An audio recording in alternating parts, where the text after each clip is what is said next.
Baiklah. Assalamualaikum warahmatullahi wabarakatuh, anak-anak. Selamat sore. Waalaikumsalam warahmatullahi wabarakatuh. Ibu.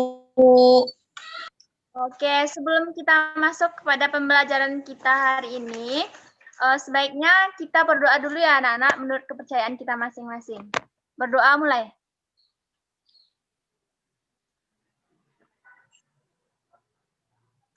Oke, berdoa selesai. Nah, setelah berdoa, Ibu ingin mengecek kehadiran kalian satu-satu ya. Yang pertama, Ibu panggil Elisa. Hadir, Ibu. Diarni. Hadir, Ibu. Diana. Hadir, Bu. Melin. Hadir, Bu. Oke, baik. Setelah kita hadir semua ya, kita masuk kepada kegiatan belajar kita hari ini, yaitu tentang kebersamaan dalam keberagaman. Nah, di sini sebelum kita masuk, Ibu akan memberitahukan kalian dulu, apa sih keberagaman itu? Nah, jadi keberagaman itu, kita sebagai bangsa Indonesia terlebih dahulu telah dikenal sebagai masyarakat yang majemuk. Hal ini tercermin dari semboyan kita, yaitu Bhinneka Tunggal Ika, yang artinya berbeda-beda tapi tetap satu jua. Nah, di sini kita banyak sekali suku bangsa dan agama. Oleh sebab itu, kita masuk kepada pembelajaran yang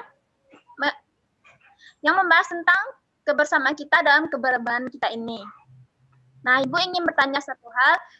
Di sini apakah semuanya Muslim? Yang beragama lain?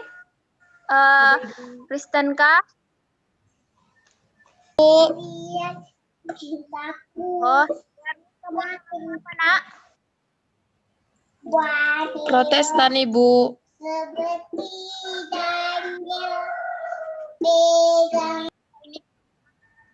Ya, jadi Ibu ingin bertanya, bagaimana sih sikap kalian kepada teman-teman kalian yang berbeda agama? Ibu pengen dengar pendapat dari Elisa. Ya, pendapat saya tentang keberagaman itu kita harus saling toleransi terhadap keberagaman yang ada di Indonesia. Seperti itu, Bu. Jadi, apakah Melisa mau berteman dengan orang yang tidak seagama dengan Elisa? Mau, Ibu. Oke, nah itulah yang disebut sebagai kebersamaan dalam keberagaman. Apapun agama dari kawan-kawan kita harus tetap berteman dengan. Nah, di sini ada tentang bacaan teks, karena di sini kita juga membahas tentang materi pelajaran bahasa dan IPS, maka Ibu ingin perwakilan dari kalian untuk membacakan teks ini. Silakan Ibu pengen Diarni membacakan ini. Baik, Ibu. Ayo membaca, bekerja sama dalam keberagaman. Edo dan kelima temannya mendapat tugas untuk melakukan percobaan tentang bunyi. Sepulang sekolah, mereka berkumpul di rumahnya. Setiap orang sudah menyiapkan peralatan yang dibutuhkan. Lani dan Siti membawa beberapa kaleng yang sudah dilubangi. Udin dan Beni membawa benang kasur. Mereka berkumpul di halaman depan rumah. Keenam sekawan siap bekerja sama melakukan percobaan. Saat percobaan akan dimulai, tiba-tiba terdengar azan. Siti dan Udin meminta izin teman-temannya untuk sholat. Teman-temannya mengizinkan mereka untuk melakukan ibadah. Edo meminjamkan ruang makannya untuk digunakan Siti dan Udin sholat. Meskipun Edo beragama Katolik, ia tidak keberatan rumahnya dipakai untuk sholat. Beni yang beragama Kristen, Dayu yang beragama Hindu, dan Lani yang beragama Buddha menunggu sabar temannya beribadah. Keenam sahabat selalu menghargai satu dengan yang lain. Tiba saatnya keenam sekawan melakukan percobaan. Setiap orang menunjuk tanggung jawabnya dalam bekerja. Tidak ada satupun di antara mereka yang duduk diam atau memberi perintah saja. Semuanya ikut bagian dalam percobaan. Saat Dayu membutuhkan pertolongan memotong benang, Udin datang membawakan gunting. Saat Edo kesulitan menalikan benang di kaleng, Siti ikut membantu keenam sahabat bekerja sama dengan semangat. Mereka hidup rukun, saling membantu meskipun berbeda agama. Oke, terima kasih Darni. Nah, di sini setelah Darni membacakan, Ibu harap anak-anak semua bisa menyimak dan mendengarkannya ya. Karena setelah ini, ingin kalian semua mengetahui setiap paragraf dari teks itu tentang gagasan pokok dan gagasan pendukungnya. Nah, dari paragraf pertama, Ibu pengen tahu, menurut anak-anak, di manakah letaknya gagasan pokok pada paragraf pertama tersebut? Kalimat pertama, Ibu Ibu. ya. Apa tuh? Yang mana? Edo dan kelima temannya mendapat tugas untuk melakukan percobaan tentang bunyi. Ada, Ibu akan menyebutkannya. Nah, di sini gagasan pokoknya adalah tugas percobaan tentang bunyi. Nah, setelah kita mengetahui, tolong diperhatikan ya anak-anak, teks dari itu di PPT-nya. Nanti di paragraf terakhir tolong dibaca ya, biar Ibu sebutkan dulu di paragraf pertama dan keduanya apa itu gagasan pokok dan gagasan pendukungnya. Nah, di paragraf pertama itu, gagasan pokoknya ialah tugas percobaan tentang bunyi. Dan gagasan pendukungnya itu adalah dua. Yang pertama itu berkumpul di rumah. Itu ada kan yang mereka berkumpul. Nah, itu berkumpulnya kawannya. Nah, yang kedua itu menyiapkan peralatan dan bekerja sama melakukan percobaan. Nah, itulah gagasan pendukung dari paragraf yang pertama. Nah, sedangkan paragraf yang kedua, itu tuh gagasan pokoknya ialah saling menghargai antar sahabat. Karena bisa dilihat di sana, teman-temannya meminta izin untuk melakukan ibadah dan Edo meminjamkan ruang makannya untuk mereka sholat.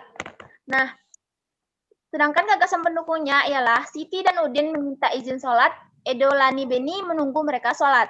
Nah, itulah tentang gagasan pokok dan gagasan pendukung.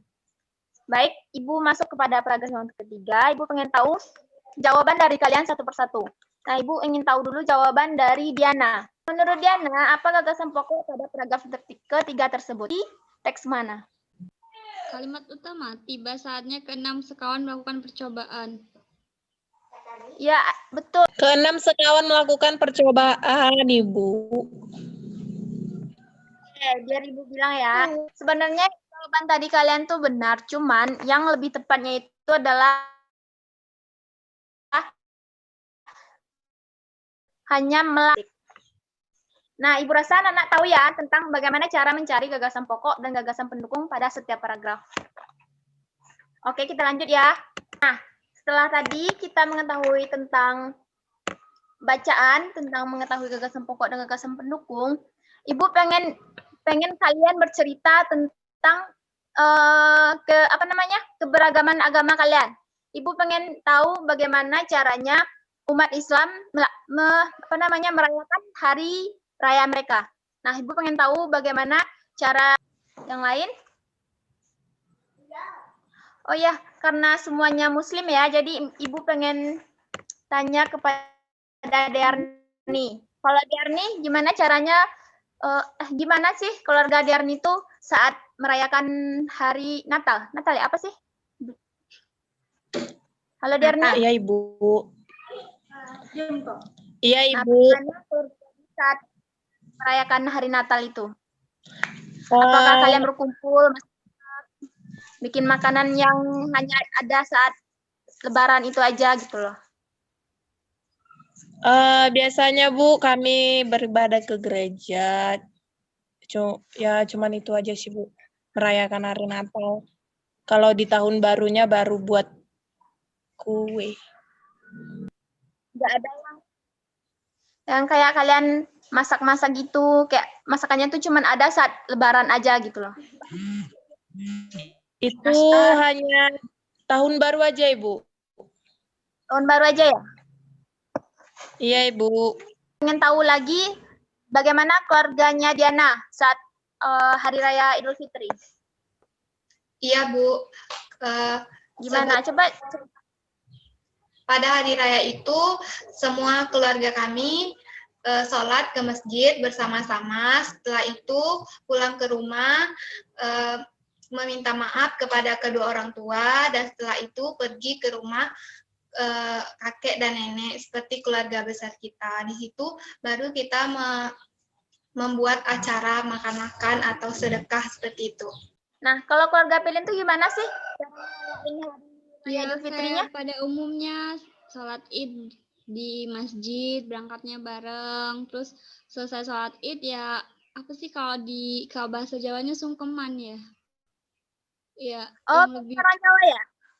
iya, soalnya orang Jawa jadi kayak ada sungkeman yang paling tua tuh yang muda-muda tuh sungkem sama yang lebih tua kayak gitu. Makan-makannya? Baru keliling.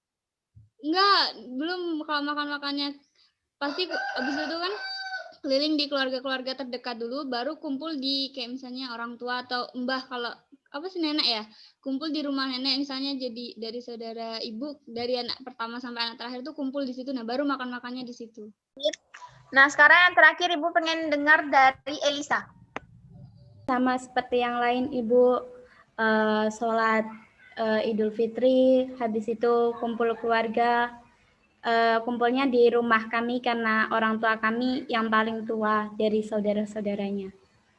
Ya. Terus kita makan-makan, terus kita maaf-maafan ke tetangga-tetangga. Seperti itu, Ibu. Setelah kita semuanya tadi menceritakan bagaimana cara kita merayakan hari raya kita masing-masing, nah disitulah kita bisa mencari kesimpulan bahwa sebenarnya kebersamaan dalam keberagaman itu adalah sesuatu yang sangat sangat baik buat kita jalankan, buat kita selalu menerima apapun itu dari agama apapun teman-teman kita harus tetap menerima mereka. Nah, itu ada baik, mari kita mencoba. Nah, di sini kita akan melakukan satu percobaan, yaitu nama percobaannya percobaan sumber bunyi. Nah, tujuan dari percobaan ini adalah untuk mengidentifikasi sumber dan tempat bunyi tersebut. Nah, alat dan bahannya, Ibu punya di sini ada sendok sama mangkok. Nanti Ibu suruh kalian tutup matanya dan dengar.